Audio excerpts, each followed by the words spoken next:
Chapter 1. The Confession That Wasn't Meant for Him. Ben squinted at his phone screen, one eye closed, the other barely focusing. His thumb hovered over the keyboard, fingers sticky from the wine he spilled earlier. The bottle, now nearly empty, sat dangerously close to the edge of his cluttered coffee table, sharing space with a bowl of cold instant ramen and a crumpled tissue stained with tears and eyeliner. Maya's eyeliner, not his, but still. Just send it. She slurred from her nest of throw pillows on the couch, one leg tossed over the armrest like she was auditioning to play a fainting aristocrat in a stage play. I can't, Ben muttered, swiping through his contact list with wine-shaky hands. It's stupid. Maya sat up with dramatic flair, her curls exploding around her like a halo of chaos. You've drafted that confession 5 times. Just do it. Put it in the universe. Manifest. Or whatever Gen Z says. Ben sighed and looked at the message again. It was long, rambling, embarrassing. Hey, I know I'm the last person you want to hear from, but I just need to say this.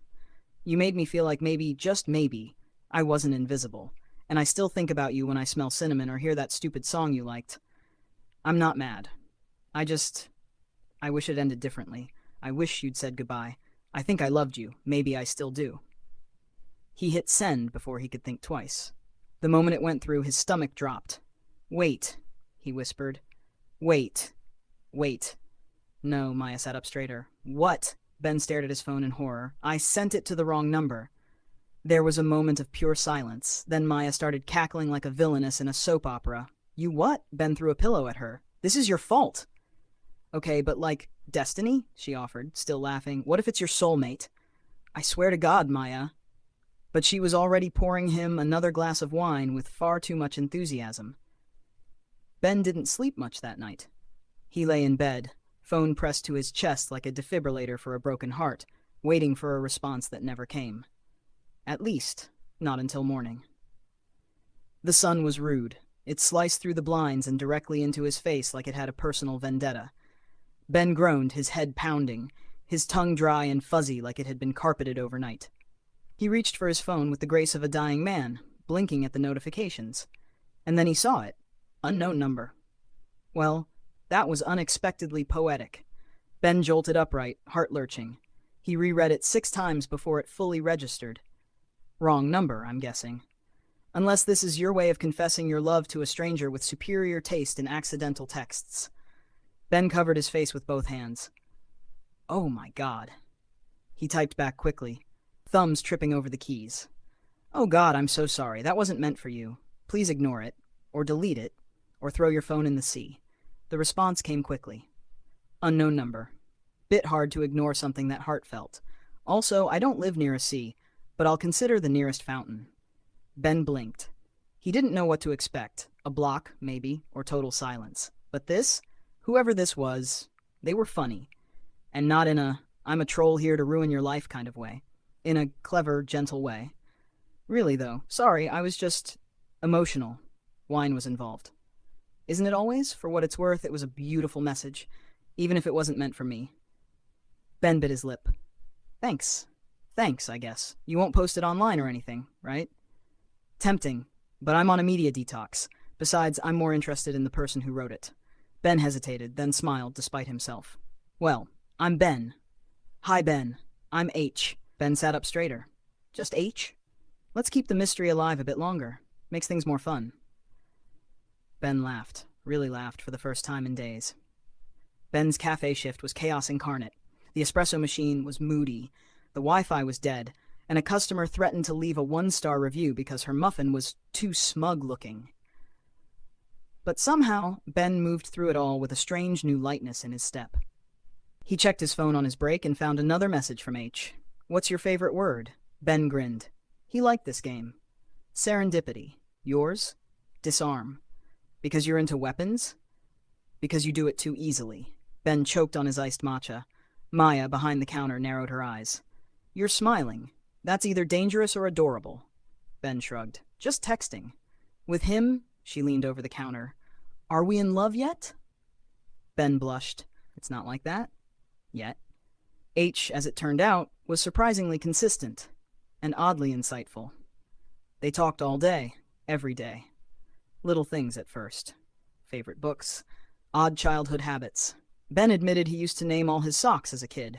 H confessed he couldn't cook anything beyond toast and eggs, but loved lemon tart with a disturbing passion. Their conversations stretched into the night. Ben started checking his phone with a quiet thrill. His words, his thoughts, they weren't bouncing into the void anymore. They were landing somewhere, with someone who seemed to care.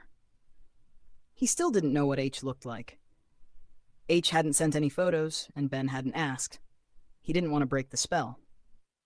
Far across the city, hidden behind layers of private elevators and bulletproof glass, Henry stood on a penthouse balcony, phone in hand, staring out at the city lights. His hair, golden and a little too perfectly styled, was mussed now, his usually sharp shirt half unbuttoned. He looked out of place among the polished marble and modern art, like a dream pressed into a space too stiff for it to breathe. Marcus, his assistant, walked in without knocking. "Your cousin called again. Something about a brunch and your absence from the family photos." Henry didn't look up. "Tell her I'm meditating." "You're texting." "Exactly." Marcus crossed his arms. "You've been holed up here for a week. Is this about the press again? Or the Parliament vote?" Henry turned, the corner of his mouth twitching. "This is about a man who confessed his love to me by mistake." Marcus blinked. "You're joking." "No." Henry tilted his phone toward him. "Look." Marcus read the message, then blinked. "Wait, this wasn't even meant for you." Henry shook his head. "Nope. And you're still talking to him?" "I like the way he writes." Marcus groaned. "You are such a mess." But Henry didn't stop texting. He liked the way Ben paused before sending something vulnerable. The way he added little disclaimers like, "Okay, maybe this is dumb," before admitting he couldn't sleep without music. He liked how Ben told stories like they were alive, funny, self-deprecating, always with a twist. Henry hadn't felt seen in years. He hadn't felt much in years. But somehow, this stranger, with his typo-riddled midnight texts and stubborn honesty, had pierced through the armor. No titles. No expectations. Just words. Just him. And for the first time in a very long time, Henry stayed up all night, his fingers dancing over his phone.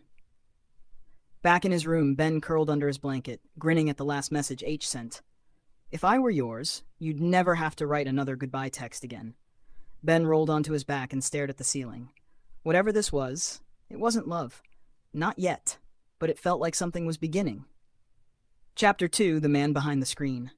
Ben lay sprawled on his stomach across the floor of his bedroom, his laptop open but neglected.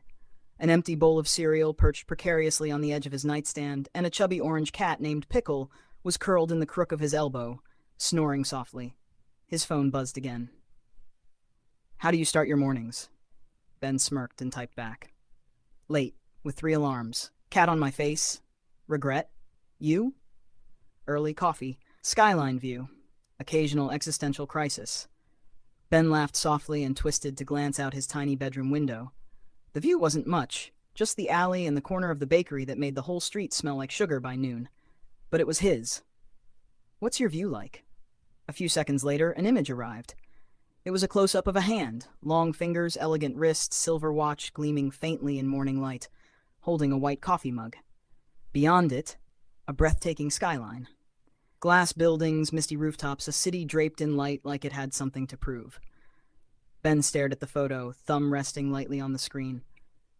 "Are you a photographer or just criminally aesthetic?" "Just someone who gets bored easily." "What about you?" "Show me your morning." Ben hesitated.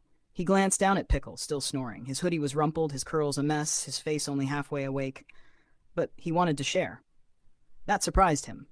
He snapped a photo, just his cheek and eye, messy curls poking out from his hoodie, and Pickle curled like a cinnamon roll in the crook of his arm. "Behold, me and my life partner. He looks like he owns the apartment. He does." There was a pause. "I like your eye. You look kind." Ben flushed and rolled onto his back, smiling at the ceiling like a complete idiot. He hadn't felt seen in weeks, months maybe. Since Alex ghosted him, the world had shrunk to cafe shifts, Maya's chaos, and nights filled with unfinished poems. Now, one wrong message had made it feel full again. Henry scrolled back through the photo Ben sent him, zooming in on the curl of the cat, the way the hoodie swallowed half of Ben's face, the faint smile tugging at his lips. It wasn't staged. It wasn't careful. It wasn't curated for the press. It was real. Should I be worried? Marcus said, leaning against the sliding door to the balcony. He was holding a newspaper and a cup of espresso, looking as polished as ever, like a consultant who'd wandered into a cologne ad. Henry raised an eyebrow. Worried?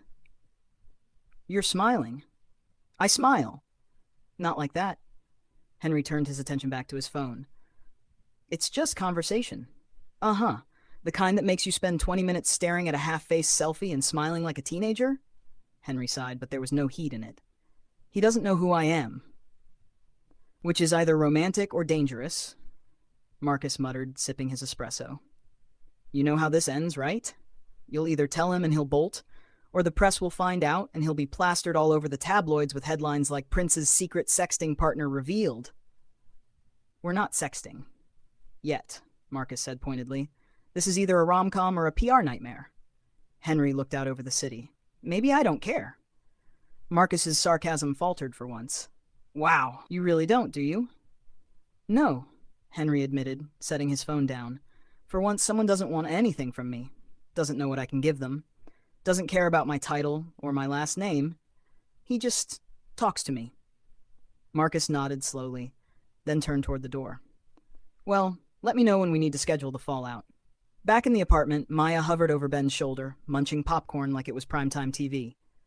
Okay, this guy is either a very bored tech bro or someone with a secret identity. Ben rolled his eyes. He's just interesting.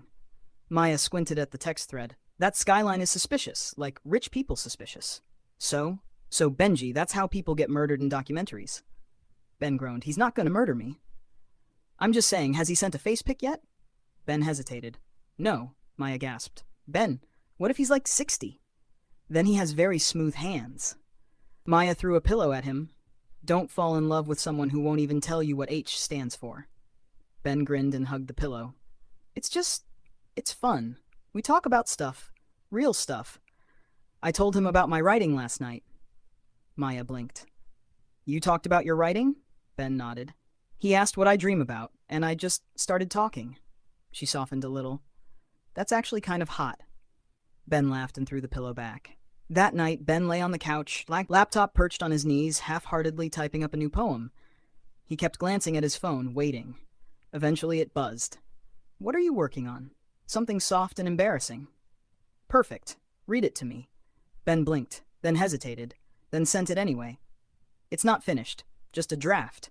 He pasted in the short poem. It was raw, honest, about missing someone you never had. No reply came for a few minutes. Ben's stomach twisted. Then a voice message arrived. He tapped it. Henry's voice poured into the room, deep, calm, with a faint European accent curling through the syllables. He read Ben's poem aloud, slowly, like he was tasting every word. There was a pause at the end. Then he murmured, "That was beautiful." Ben's face went red. He listened to it again, and again. He buried his face in the couch cushion and groaned. Pickle meowed in disapproval. Across the city, Henry replayed the poem in his head. There was something about Ben's writing that felt like being unwrapped. It wasn't polished or perfect. But it was human, honest. It made Henry feel like he wasn't floating anymore. He sat back, the balcony doors open behind him, letting in the crisp night air. The stars were just visible between skyscrapers. The world felt too quiet and too big. But not lonely. Not tonight. He sent one more message. If I read you a poem every night, would you fall asleep faster? Ben's reply came quickly. Only if you promise to read it slow. Henry smiled and pressed his phone to his chest. He hadn't felt this in years. The next morning, Ben woke up to a surprise. Another voice message. This time, Henry was reading one of his own poems. It was about light and silence and the spaces between things. Ben listened with his eyes closed, breath slow, heart thudding like something important was beginning. Maya poked her head into his room. You're glowing. Are you pregnant? Ben laughed. I think I have a poetry kink. She raised a brow. You're into this guy. Ben smiled at his phone. Yeah, I think I am. Henry stood in front of the mirror, adjusting the cuffs of his crisp shirt. The news was playing softly on the screen behind him, royal gossip flashing across the ticker. He turned it off. He didn't want to be that person today. He didn't want to be a title or a name. He just wanted to be Hetch. And tonight, he was going to ask for Ben's favorite poem. Just to hear him smile through the screen. Chapter 3. Real World, Real Feelings. A week passed and somehow the messages hadn't slowed. Ben found himself reaching for his phone first thing in the morning, before brushing his teeth, before feeding Pickle, before remembering the groan-worthy ache of life's usual mess. And every morning, without fail, there'd be something from Henry, as he finally learned. It had happened late at night. After one too many inside jokes and a message thread that stretched from favorite candle scents to worst childhood hairstyles. Ben had paused, thumbs hovering over the keyboard. "Can I ask something? What's your real name?" The response took a while.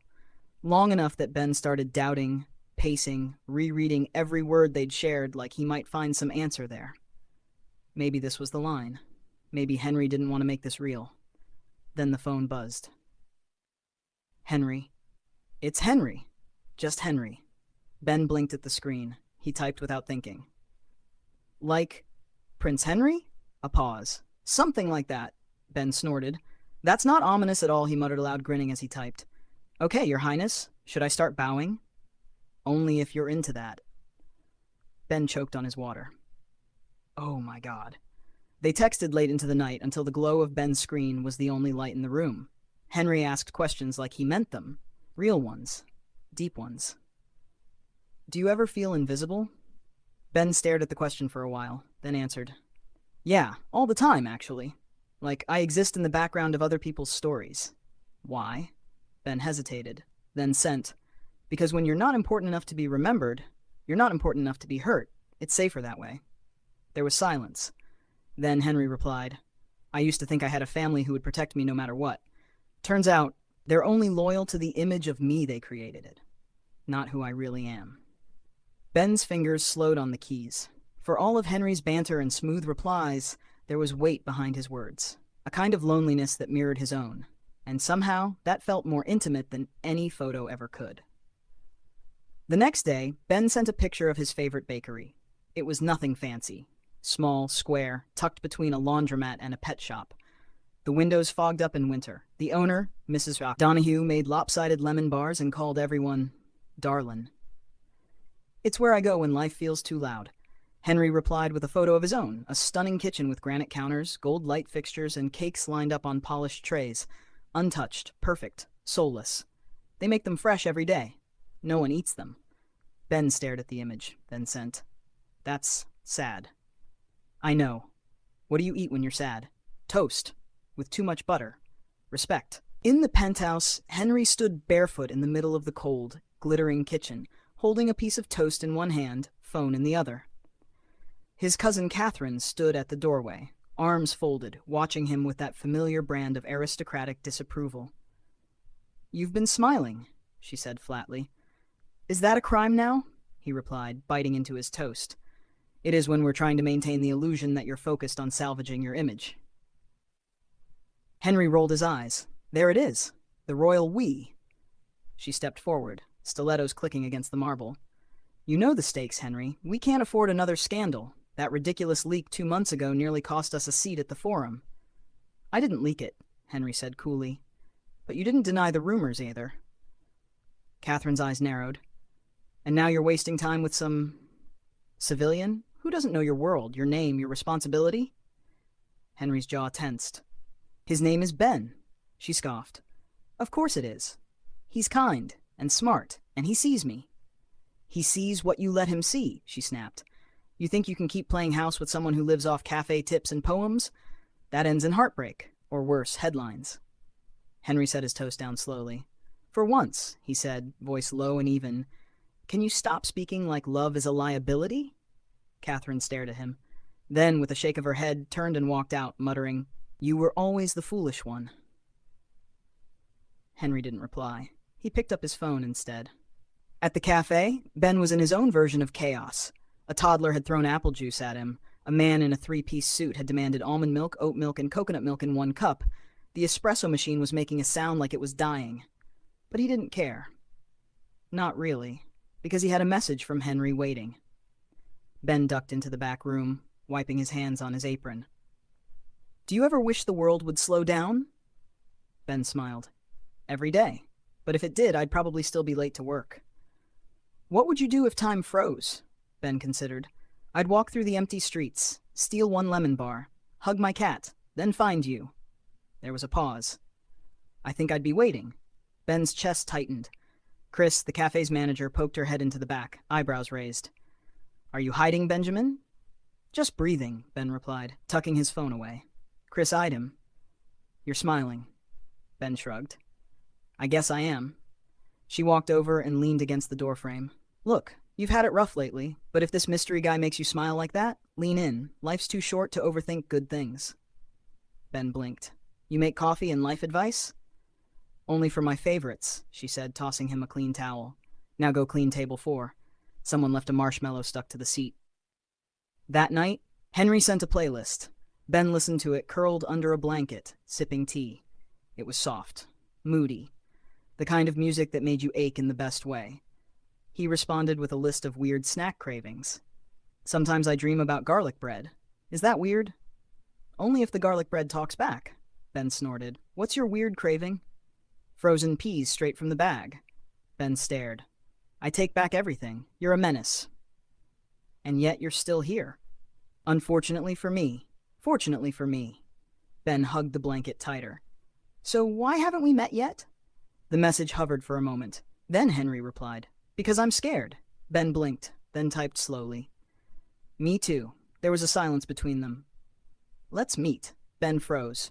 His heart slammed against his ribs like a panicked bird. His thumbs hovered over the keys. What? Just us. Somewhere simple. Public, if you want to. No pressure. Ben's stomach turned. He stood, pacing, Pickle meowing indignantly as he disturbed her blanket throne. Maya poked her head into the living room. Why do you look like you saw a ghost?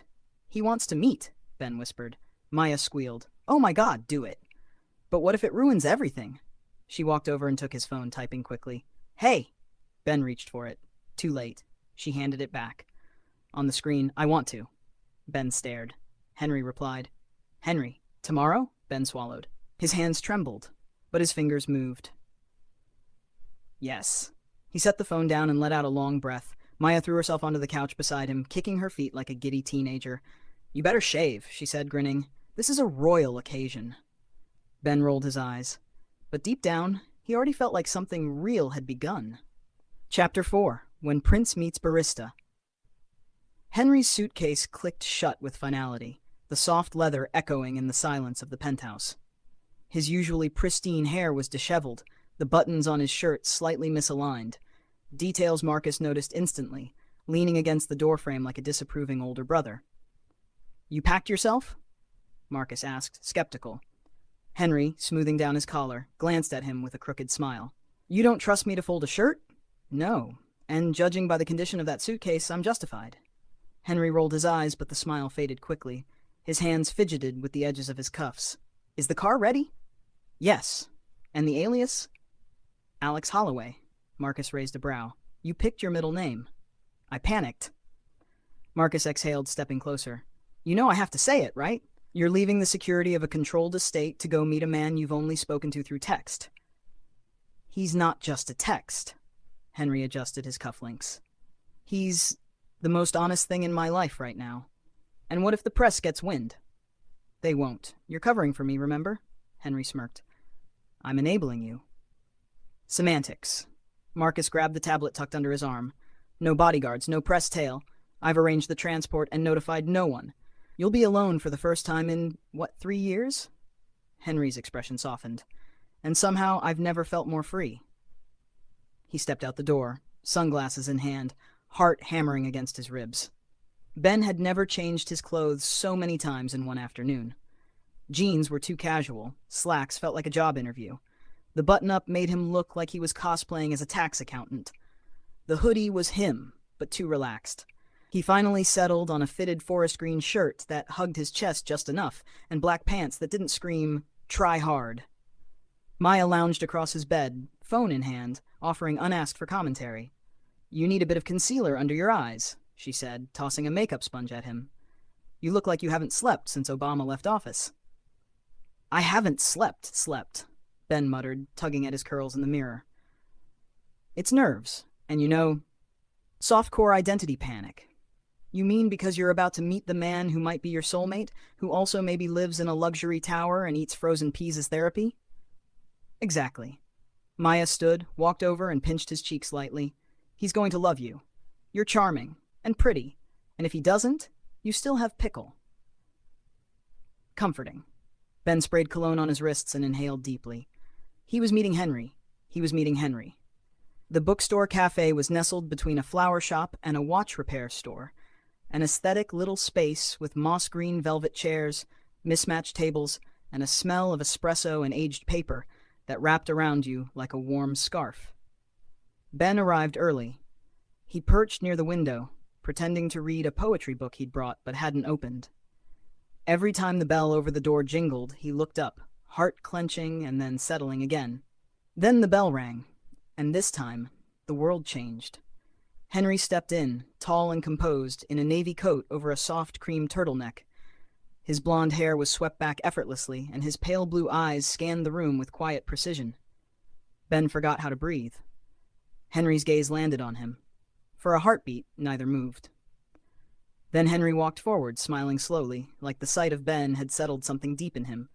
Ben stood up so fast he almost knocked over his chair. "You're not a serial killer, right?" he blurted. Henry grinned. "Not unless you hate tea."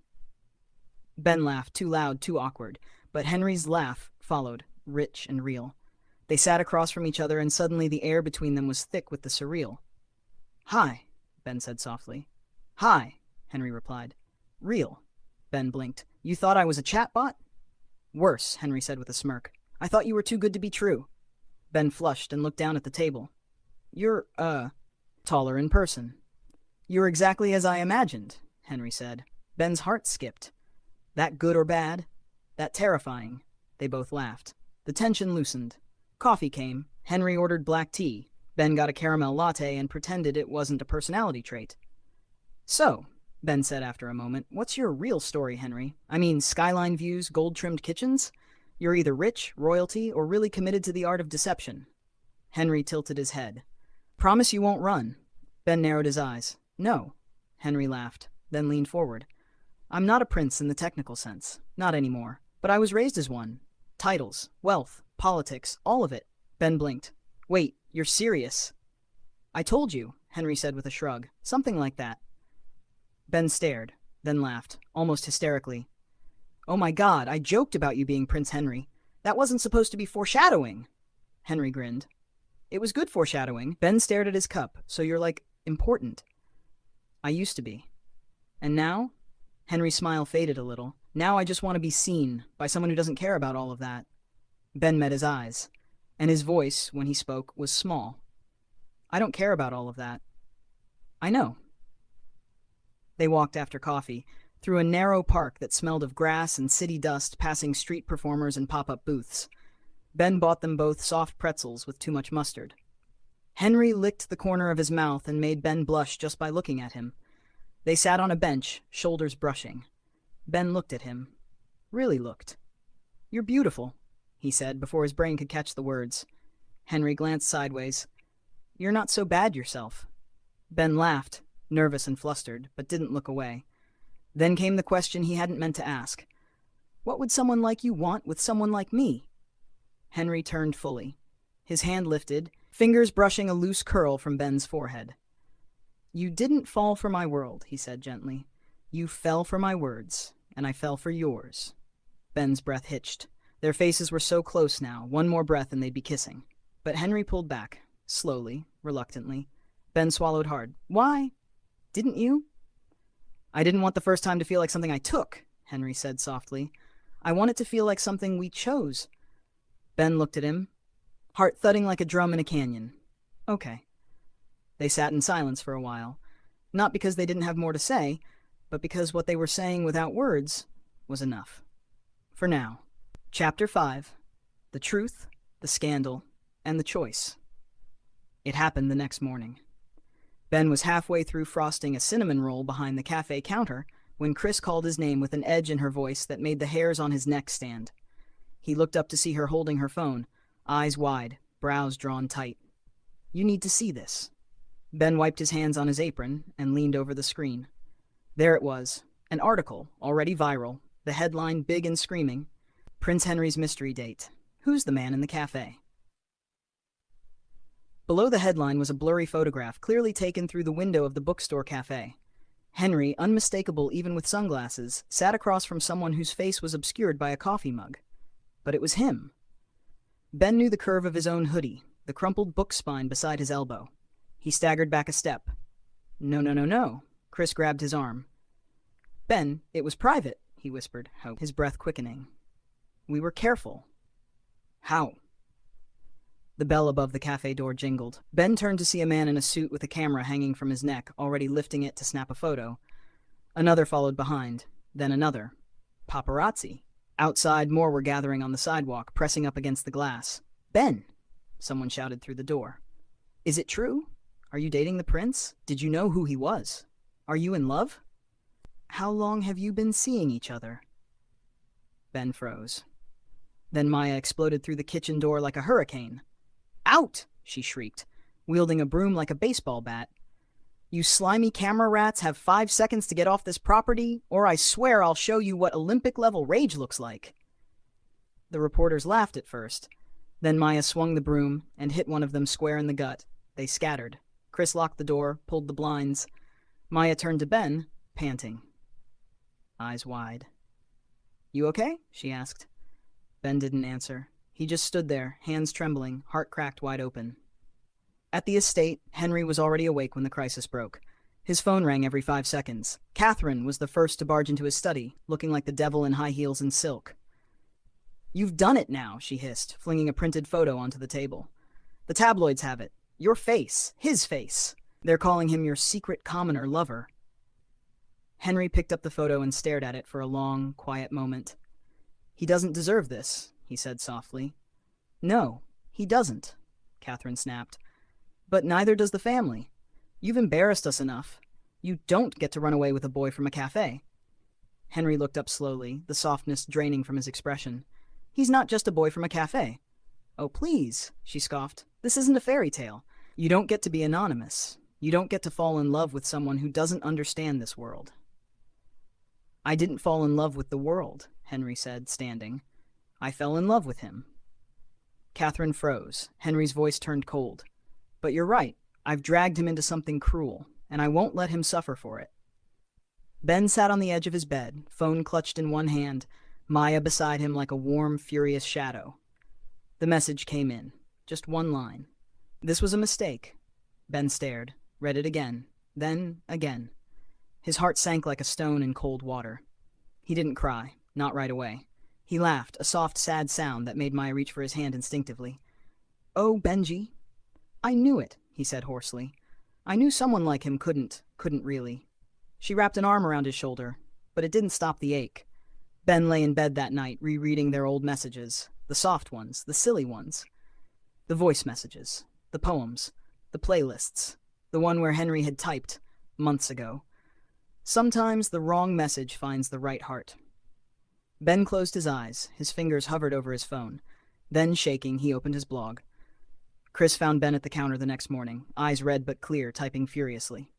You okay? She asked gently. Ben didn't look up. No, but I'm gonna be. She set down a cup of coffee beside him.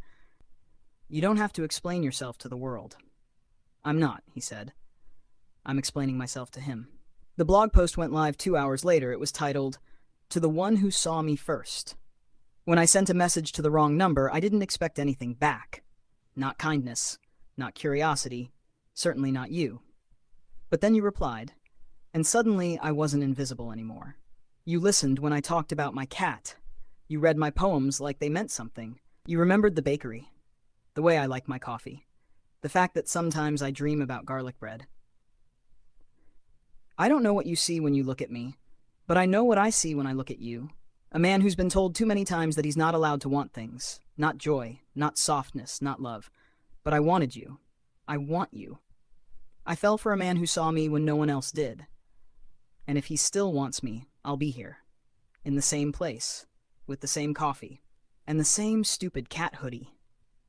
The post was shared over 100,000 times in 2 days. Ben didn't check the comments. He didn't read the articles it sparked. He just went back to work. He wiped tables, filled mugs, avoided cameras, and every morning he checked his phone, just once. Waiting. Chapter 6. A Prince with No Crown, and a Barista with No Filter. The morning light filtered through the tall windows of the estate, soft and golden, brushing against the stone floors like a slow breath. Henry sat on the edge of a velvet chaise, elbows on his knees, phone in his hand. His heart had been pounding since 5:43 a.m., when Marcus had sent him the link. Ben's blog post was still open on the screen, and he'd read it 3 times now. Slowly. Carefully. As though the words might shatter if he wasn't gentle with them. Marcus entered without knocking, holding a tray with 2 cups of coffee and a resigned expression. "Well?" he asked, setting the tray down. "Have you cried yet, or should I cancel your meetings first?" Henry looked up. His eyes were red, but his smile was real. "I've spent years doing what's expected," he said quietly. "Every decision weighed, every move orchestrated, every relationship vetted, monitored, spun into PR narratives." Marcus sipped his coffee, watching him. Henry looked back down at the words on his phone. "If he still wants me, I'll be here, in the same place, with the same coffee, and the same stupid cat hoodie." He stood up, shoulders squaring for the first time in days. "Can I do what I want now?" Marcus's mouth twitched. Finally. The cafe was packed. Since Ben's blog post went viral, the sleepy little corner cafe had become the place to be seen. Tourists took photos of the menu. Influencers posed near the windows. Someone tried to name a latte after the prince's boyfriend. Ben had vetoed that one immediately. He hadn't seen Henry, hadn't heard a word. Still, every time the door chimed open, he looked up, just in case. He was at the register, trying to balance 4 mugs in one hand and swat Maya away from the espresso machine with the other, when it happened. The door opened. The cafe murmured, then fell silent. Ben didn't look at first. He was too busy trying not to drop a ceramic unicorn mug. Then a voice said, steady and familiar, "1 tea, 1 chance." Ben's head snapped up, and there he was, Henry. No sunglasses, no coat, just a soft blue button-up, sleeves rolled to the elbows, and that same smile Ben had imagined falling asleep to for weeks. His hair was messier than usual. His eyes, those impossible glacier blue eyes, held nothing but him. Ben dropped the cup. It hit the floor with a crash. Someone gasped. Maya whispered, "Oh my God, it's him!" Ben didn't move. Not for a heartbeat. Then he laughed, a single disbelieving, heartbroken and healing laugh. He stepped around the counter, walked straight through the stunned silence of the cafe, and reached Henry in 3 long strides. "You," he started, voice shaking. "You absolute idiot!" Henry nodded solemnly. "Correct." Then Ben grabbed him by the collar and kissed him. Not soft, not slow. Hungry. Desperate. Real. The cafe erupted into cheers and applause and at least one squeal. Maya fanned herself with a receipt pad. Someone shouted, "I knew it was him!" Another voice added, "I ship it!" Ben didn't hear them. He was too busy holding on to Henry like the world had finally stopped spinning just right. Later, the door of Ben's apartment clicked shut behind them. Pickle the cat blinked at Henry from the arm of the couch, then returned to licking her paw. Henry dropped his bag by the door and toed off his shoes. The exhaustion in his shoulders melted away as Ben watched him quietly, as if trying to memorize the moment. Henry looked around the tiny space, the crooked bookshelf, the window with the squeaky pane, the soft couch littered with throw blankets and snack wrappers. It wasn't a palace. It wasn't gilded or guarded. It was home. Ben leaned against the wall and folded his arms. "So, you ran away from your kingdom." Henry loosened his tie and exhaled. "I didn't want to go back." Ben walked toward him, slow, gentle, like he wasn't sure Henry was real. "You came back for me?" "I never wanted to leave you." Silence stretched between them, warm and heavy. Then Henry cupped Ben's face with both hands. Ben leaned into the touch like he'd been waiting forever. Their second kiss was different, slower, hungrier, built not on adrenaline, but on all the things they hadn't said. All the moments between texts and silences, all the longing. When they pulled apart, Ben's voice was barely a whisper. "Are you staying?" Henry brushed a curl from Ben's forehead, smiling softly. "As long as you'll have me." Ben let out a breath he hadn't realized he was holding. "Good, because I'm not letting you go again." They moved to the couch, hands never parting, fingers twining. Henry's jacket came off. Buttons slipped open. Mouths met again and again. It wasn't rushed. It wasn't perfect. But it was theirs, wrapped in trust, in quiet laughter, in soft moans muffled by kisses and touches that meant more than words ever could. After, they lay tangled together under a fuzzy blanket, The lights low, Pickle curled on Henry's foot like she'd claimed him as her own. Ben traced the edge of Henry's jaw with a lazy finger. "So what now?" he murmured. Henry turned his head, kissed Ben's knuckles. "Now," he said, "we write our own ending." 3 months later, Ben stood in front of a shelf of books with his name on the spine. When the Message Was Meant for You by Ben J. Rowe, his debut poetry collection. Maya was already sobbing into a tissue while shoving copies into the hands of every person who walked into the shop. Henry stood beside Ben, one arm slung over his shoulder, a proud, crooked smile on his face. The press had swarmed when his identity went public again, but this time, Henry stood in front of it, not behind a statement, not behind palace gates. With Ben, by choice. Marcus showed up to the book signing late in a blazer and jeans, holding 2 bottles of wine. "Someone said there would be alcohol and sentimental nonsense," he announced. "I brought both." Ben raised an eyebrow. "You brought you?" Marcus smirked. "Exactly." Maya launched into a speech about fate, love, and lemon bars. Halfway through, Pickle, on a leash, jumped into Henry's lap. The guests clapped. Ben hid his face in Henry's shoulder. Then, during the toast, with everyone watching, Ben leaned up and kissed Henry in the center of the room. It wasn't for the cameras, or for the crowd. It was because he could, because he wanted to, because he'd found something that didn't need a title to be real. Later that night, as the chaos faded and the world quieted, Ben sat by the window with his laptop. He began typing the final page of his new blog post. "I sent a message to the wrong number," he answered. And suddenly, I wasn't alone anymore, because the best stories don't begin with crowns. They begin with a message.